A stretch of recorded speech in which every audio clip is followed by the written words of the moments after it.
However, that DNA evidence did provide new leads and launched a fresh investigation. I'm here today to announce the results of that investigation. We have identified the two men who actually murdered Barbara Grams 39 years ago. They are still alive, and they will finally face a reckoning for what they've done. And in another breakthrough for justice, we've determined that the two men who raped and murdered Barbara Grams raped and murdered another woman in Tampa in 1983, a crime that has gone unsolved for nearly 40 years. The victim in that second case is Linda Lanson. Additionally, these men are subjects in other cold case investigations from the same time period in the Tampa Bay area. Let me talk for a minute about our conviction review unit. When we created our CRU, as it's called, it was the first in Tampa Bay and one of the first in Florida. And the CRU reviews plausible claims of innocence. It's there to safeguard against wrongful convictions. In nearly every case, the CRU confirms that the system got it right and the right person is locked up. But as we see today, in the rare case where an innocent person is convicted, it means the actual criminal got away with the crime. But for these victims, that stops now. It's extremely rare for exonerations to be followed by the prosecution of the actual perpetrators. But earlier today, a Hillsborough County grand jury returned 2 indictments charging 2 men in the rape and murder of Barbara Grams and Linda Lanson. We can now prosecute these men, and we will. Now, law enforcement detectives have been critical in the 2-year effort to get us here today. These detectives carried these investigations forward from Tampa Police, the Florida Department of Law Enforcement, and the Hillsborough County Sheriff's Office. And we shared one belief. This is why we put in all this work. This is why we're here today. To show Barbara and Linda are not forgotten. They deserve justice. Their family deserves justice, and our community deserves it. Let me explain how we got here. When we found and fixed the wrongful conviction, we didn't stop. We got to work. With our law enforcement partners working together, this is how we solved the cold cases. In short, the DNA sample in the Barbara Grams case did not contain any material from Robert Dubois, but it did include material from 2 other men. There's a national database containing DNA samples of certain convicted felons, and that database generated 2 leads. One on Amos Robinson, and the second on Abron Scott. Both these men, Amos Robinson and Abron Scott, are currently serving life sentences in Florida prison for a murder they committed in Pinellas County in October of 1983. FDLE and TPD detectives started putting in the hours. They gathered more evidence. They built a case that we could bring to court to prosecute for the murder of Barbara Grams. And our conviction review unit supervisor, Teresa Hall, ended up reaching out to the Hillsborough County Sheriff's Office to ask them to open a cold case investigation into Linda Lanson. With leads on Robinson and Scott, they were able to open that cold case, and as a result of those detectives' fantastic work, we can now finally deliver answers for Linda's family and peace for her soul. These 2 men, Amos Robinson and Abron Scott, murdered Linda Lanson. We now know that these 2 men carried out a sinister spree of rape and murder in Tampa Bay in the summer and fall of 1983. In July, Linda Lanson was found at the end of Memorial Highway in Town and Country. She had been raped, shot in the head, and dumped in the bushes. In August, Barbara Grams was found behind a dental office in Tampa Heights. She had been beaten to death and raped. In September, Herminia Castro was found in a vacant lot in East Tampa. She had been shot and put in the trunk of a car, which was then set on fire. And in October of 1983, Carlos Orellana was found in the woods in Oldsmar. He'd been kidnapped, beaten, and run over with his own car. Now, Robinson and Scott were arrested and prosecuted for the murder of Orellana, and that's the crime for which they're serving a life sentence now. In 1991, 8 years after the offense, the state attorney's office charged Amos Robinson, another man, in the murder of Herminia Castro, but that case never made it to trial because of lack of evidence. Since then, Robinson's actually killed 2 more people while he was in prison inmates. We've now connected Amos Robinson to 4 murders in a span of 103 days in Tampa in 1983, and Abraham Scott to 3 murders. These men are serial murderers and rapists, and although they're already serving a life sentence, their crimes against Barbara Grams and Linda Lanson cannot and will not go unpunished.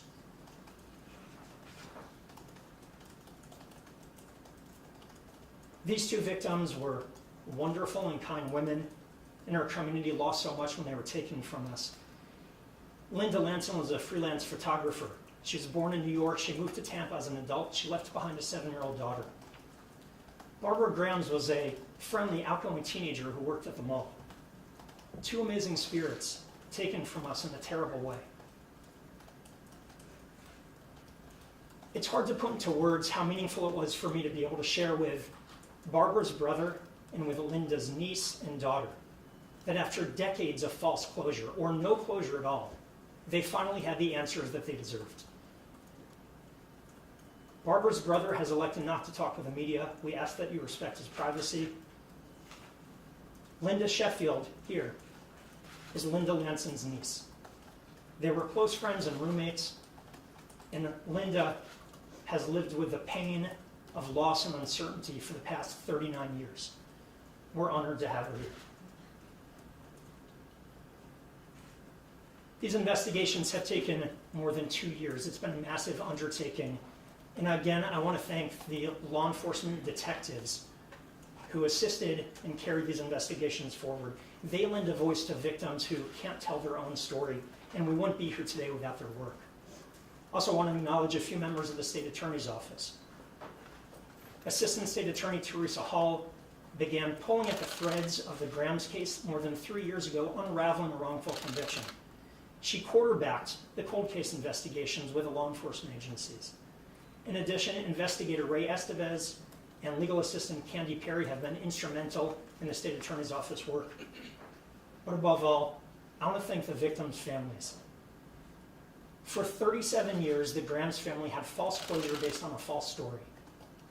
For 39 years, Linda Lance's family has had no answers at all.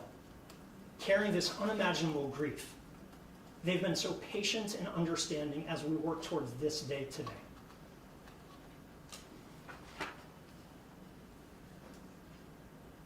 Before I finish, I want to make sure there's one thing everybody understands. The only person who benefits from a wrongful conviction is the actual criminal who got away with the crime. Let me be clear. Today's indictments would not have happened but for the work of our conviction review unit. A prosecutor's search for justice never ends. This painstaking work, our CRU retracing every step from a conviction 39 years ago, has not only freed an innocent man, but it's led to solving not 1, but 2 murders from 39 years ago. This shows the power of a conviction review unit to right wrongs, to uncover truths, and to deliver justice to victims and their families, even after 40 years. With that, I'd like to allow Linda to share some of her thoughts.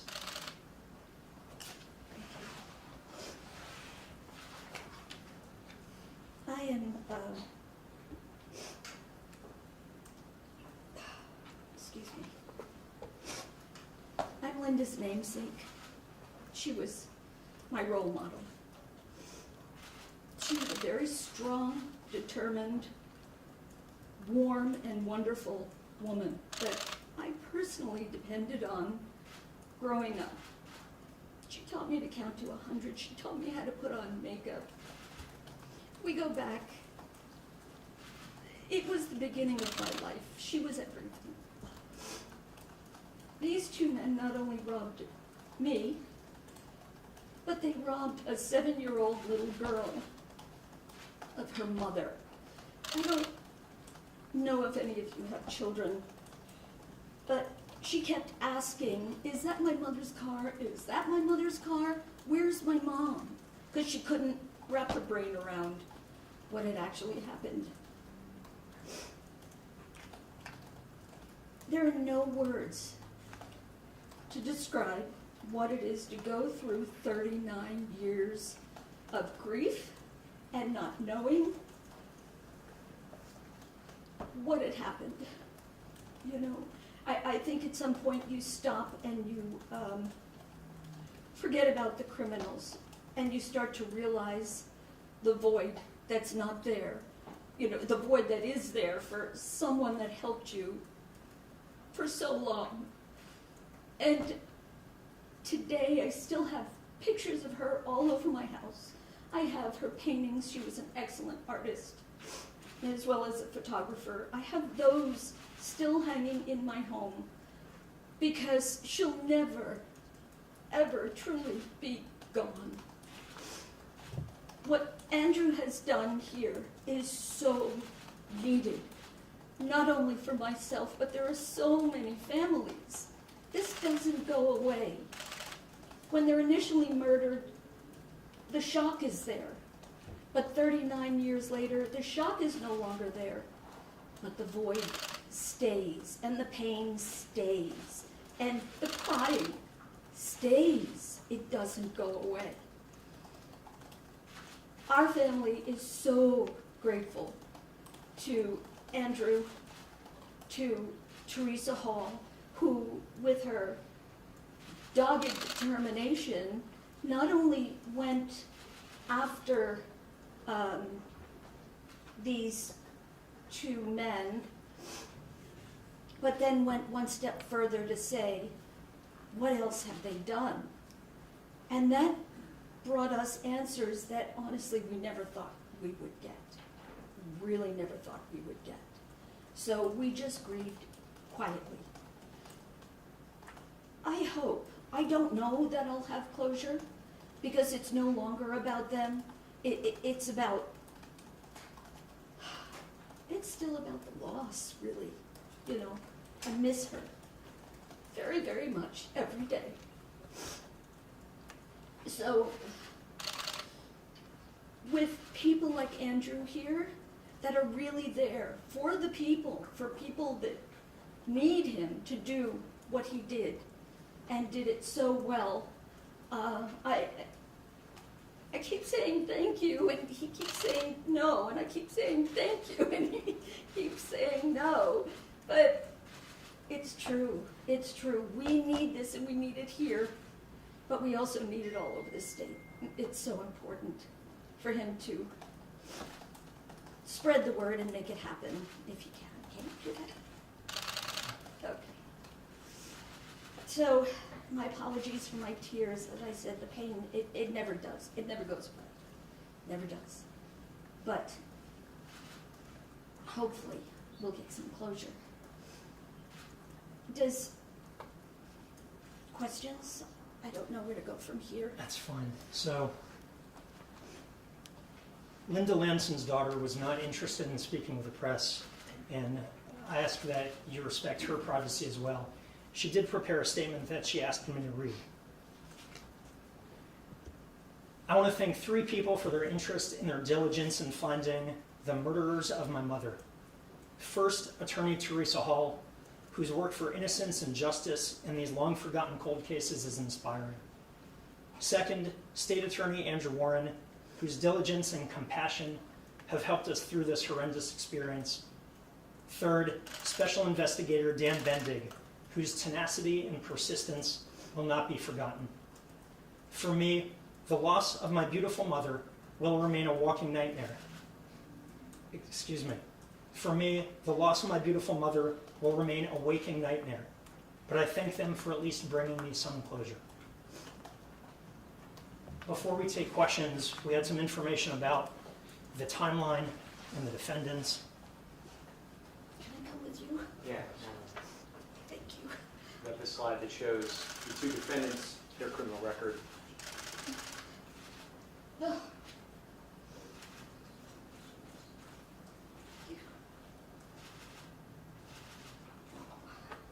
There's a picture of Linda and Barbara.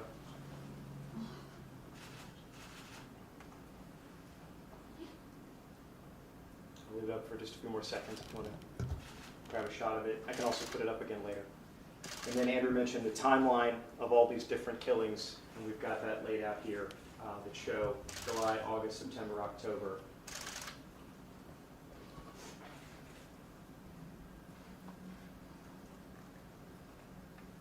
And again, we'll leave it up for a few more seconds, let you get some images.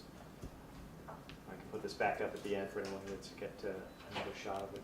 I'll cycle back through just really quickly in case you can grab a picture of Linda, Barbara, and then who took her away.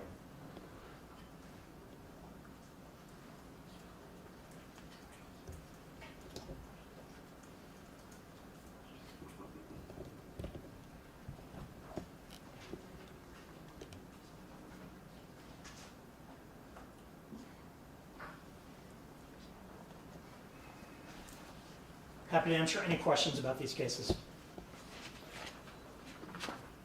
Can you talk about the advancements in DNA and technology that make this possible? Because otherwise, an innocent person would still be in jail right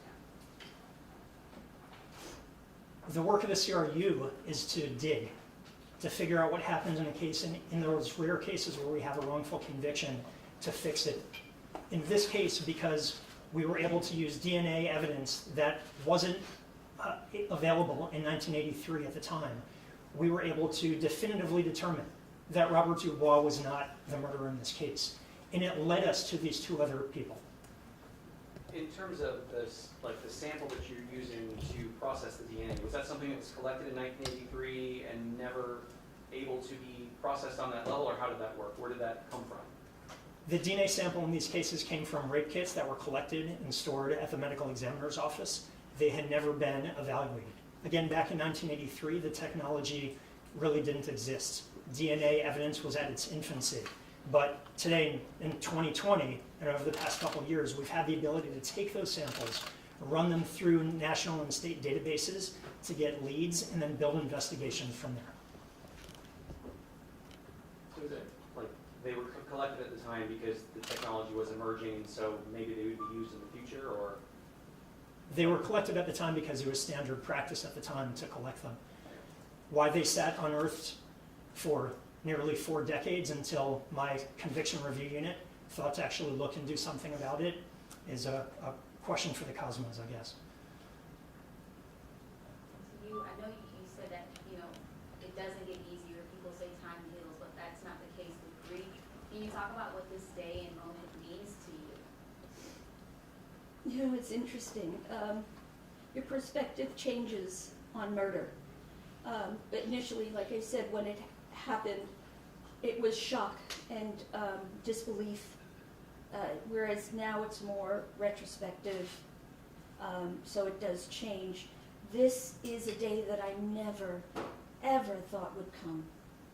So to be able to have somebody accountable for what they did, not only to my aunt, but to everyone else and every other family that they touched, is beyond anything I would have expected.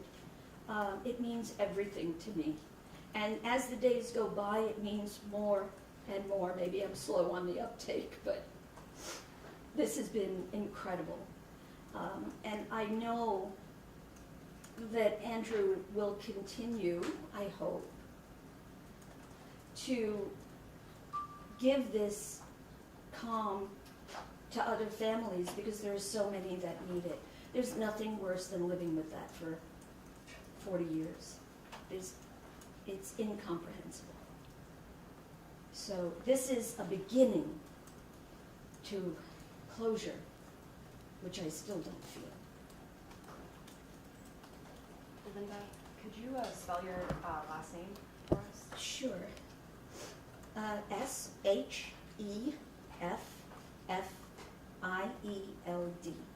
And how old are you? I'm 67. And you live here in Tampa, or? No, I don't live in Tampa. I live in Florida, but further south. Okay, thank you. Can you say what city or what area, what county? What county? Manatee. Okay.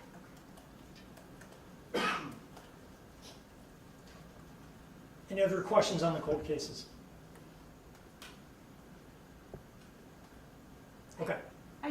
question Yes. for Linda, but it is going to lead into what you were about to ask next. I just want to know if you have any thoughts on the governor's announcement impacting this moment for you today. I would have to say no comment. Thank you.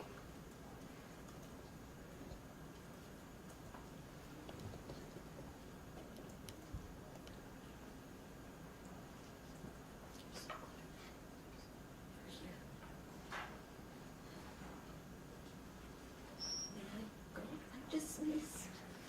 Yes.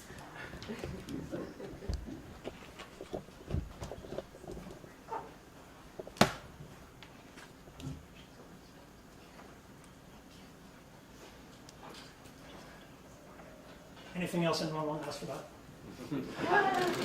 Sir, can you describe the moment you found out? Where were you? How were you informed?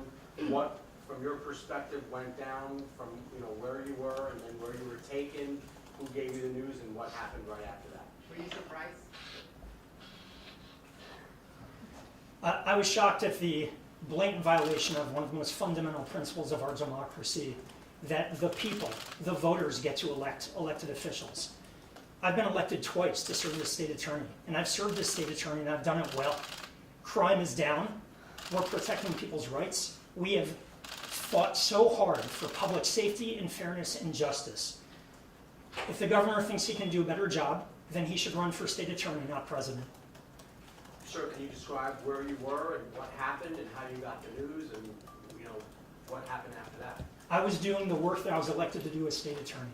I was focused on delivering justice to Linda and her family that they've been waiting 39 years to get. I was making sure that everything went as it was supposed to today with charging these cases, and I was overseeing an office of 300 people that keep 1.5 million people safe in Hillsborough County. So while the governor wants to do his sideshow with his cronies, I'm the one who's upholding the law and keeping the community safe. Are you planning on challenging this suspension, and where do you go from here? I haven't even looked at the order yet because I woke up to do my job today, and that's exactly what I did. Now, I've heard it contains a lot of conjecture and lies, and just based on the governor's track record with unconstitutional orders, I have a feeling that this is going to be just as unconstitutional as the 15-week ban abortion, the anti-protest law, and a dozen other things that the governor signed. What kind of precedent do you think this potentially sets? The governor is trying to overthrow the results of a fair and free election. 2 of them, actually. And people need to understand, this isn't the governor trying to suspend one elected official. This is the governor trying to overthrow democracy here in Hillsborough County. What's your response to the governor saying that you're putting yourself above the law, essentially, by signing those letters saying that you wouldn't prosecute abortion cases or enforce bans on pre-assignment surgeries for youths? So again, I didn't see the governor's press conference, the circus, whatever he put out there. What I know, if you want to talk about the abortion ban, when I became state attorney, I put my hand on the Bible, and I swore to uphold the U.S. and the Florida Constitution. And under the Florida Constitution, the 15-week abortion ban is unconstitutional. And it's not just me saying that, it is a court of law that has said that. The governor's bill has already been thrown out. Now, it's subject to other appeal, but while the governor is hoping that the Supreme Court ignores the law in Florida, I'm the one upholding the law. I'm the one protecting people's rights. I'm the only one at this moment who's actually making sure that we are following the law in Hillsborough County. Are you worried that this project will be the last, the one we just saw you discuss here? Are you worried this will be your last major project as state attorney? No. Do you have a response to Sheriff Conister and the other law enforcement officials who spoke out against you at the news conference this morning? Basically agreeing with Governor DeSantis' stance. Again, I didn't see what they said. I didn't hear what they said. I do think the irony is a little rich. I heard Chief Dugan was there, excuse me. He was. Former Chief Dugan was there. The man who opposed his own detectives looking into this cold case. The man who tried to obstruct this investigation to deliver the justice that these families deserve. He's talking about who's following the law. That's some rich irony.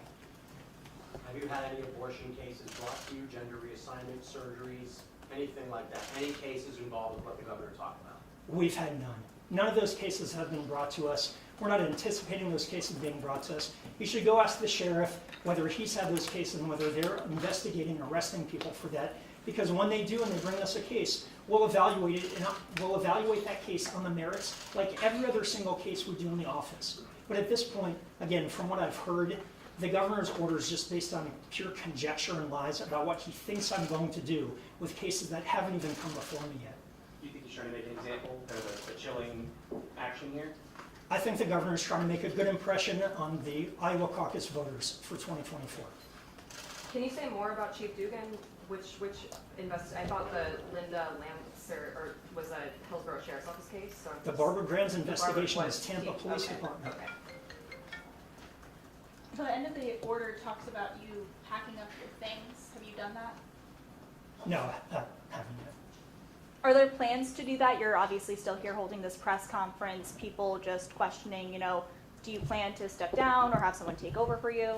Again, I haven't even looked at the order yet, so I don't even know where to start with all the nonsense that the governor's throwing out today.